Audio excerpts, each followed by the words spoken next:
I'm Jess and this is my dog. She's also called Jess. I don't know why her ear is inside out. We made a video that was a Q&A about living with your whippet and people seemed to really like it, so we thought we'd make a part 2. So these are all questions that people have asked us through our Instagram, Worried Whippet, about what it's like living with a whippet and having one as a pet. If you didn't catch part 1, there's some really good stuff on there about things like how much exercise they need, what they eat, how much they sleep, so do check it out if you haven't already. But if you've seen part 1 and you want to know more, sit tight because here is part 2. Question 1, how many times does she poo in a day? We're going straight in here with the the nitty gritty of whippet ownership. And the answer to this question is it varies. It depends what we feed her and how she's feeling, what her mood's like. A good day that didn't worry us would be between like 2 and 4 poos a day. She does them in the garden or when we take her out for a walk. But I think this is one of those things that will vary from like whippet to whippet. You know, we've got friends where we've looked after their dogs and their dog poos a lot more, or maybe a lot less because they're a bit nervous about staying at our house. You know, when you go on holiday and you can't poo. Very relatable. Jess has quite a sensitive tummy, and since the end of last year we've been trying to work out what it is that's upsetting her tummy. So she's doing really well at the moment, but there was definitely a period around January where she was doing like many poos and like very urgent poos a day, and if we didn't catch the signals and let her out on time, then she'd just do it on the bathroom floor. I mean, bless her for finding the bathroom and doing it in the bathroom. She's very sweet. Anyway, if you want to know more about her tummy, there's a video I'll pop up here. But yeah, she's doing much better now. It's just a case of process of elimination to find out what it is that's making her squiffy. Question 2, do they make a lot of noise? This is a funny one for us because we rehomed Jess when she was about 4 and she'd had 2 homes prior to that. So by the time she got to us, she was incredibly anxious, like a really nervous dog. And for the first, I want to say like year we had her, she didn't make a peep, like silent as the grave. To the extent that the first time we heard her voice, we were like, was that her? Because it sounded quite like deep for such a small dog, and we were very confused, but it was her. And now, like as the years have gone on, she's got chattier and chattier, and these days I would say she's like a relatively chatty dog. We call it like singing us a song, but it's when she's trying to communicate something to us and she doesn't think that we're understanding it and she gets a bit frustrated and she's like, I'm trying to tell you XYZ, and we're like, we don't understand. That's when she'll start using her voice. But like, we find it very sweet. There's a highlight over on her Instagram page if you want to see some of her songs, and maybe I'll try and pop some of them in the video here.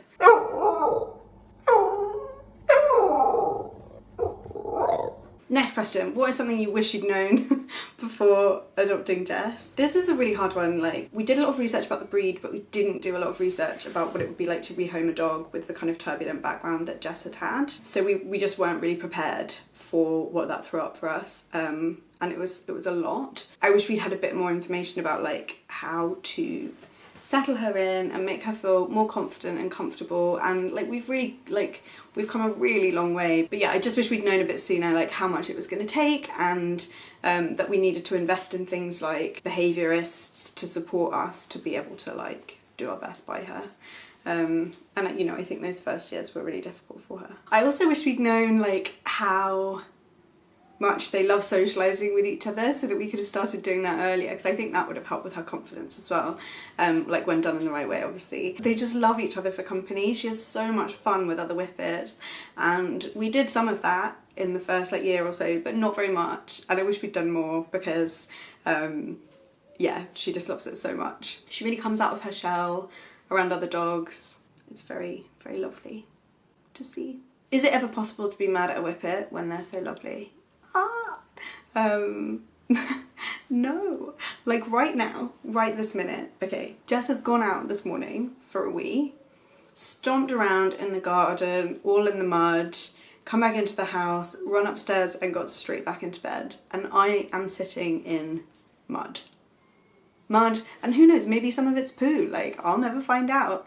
But yeah, am I mad at her? No, because she's gorgeous. Next question, do Jess's paws smell like popcorn? This is something people say about like dogs generally, is that their paws always smell like kind of crisps or popcorn, or like a little bit kind of salty and savoury, and it's a lovely smell. And I tell you what, the answer is yes. Like it's a bit like smushed up Doritos and popcorn, I don't know, something like that. But I'm just not going to sniff them right now because of the aforementioned mud/poo situation. But I can tell you from previous experience that yes, they're also just like super cute paws. I'm gonna get some videos for you. Nicely caked in muck. Okay, next question. Are they food driven or toy driven? Somebody's asked. And we find that Jess is not really interested in toys. When she first came to us, like, she didn't play at all. It was like she didn't know how, or just didn't have it in her. It was really heartbreaking, but you know, she just hadn't grown up in an environment where play was a thing. She has got more playful since then, but mostly with other dogs, like less with toys and more with her friends. And we do have toys around the house, and you know, occasionally she'll get a bit excited about one, but you never get more than like 30 seconds of play out of her before she's just not interested anymore. But that I don't think is typical either. Like, it's not typical. The other Whippets we know really love to play, really love their toys, their squeaky toys, their pull toys, like the whole lot. So I would say if you're thinking about getting a Whippet and you're wondering what they're like she, in this regard, is not an archetypal Whippet. They're generally much more playful and like toy driven. She also is like food motivated to an extent, but she's not like a Labrador or anything. She, you know, we put her kibble in her bowl and like she has a little bit in the morning and then walks away. Yeah, she'll just like leave her food and come back to it. Some days she doesn't eat much if like life is stressful, or I don't know, she's not feeling that great, or some days she's just not feeling her kibble either. Like, she's a bit of a fussy eater. We try and shake it up, but this year it's been hard with the tummy problems, so she's had quite a boring diet, and I'm not surprised that she's not really food motivated at the moment.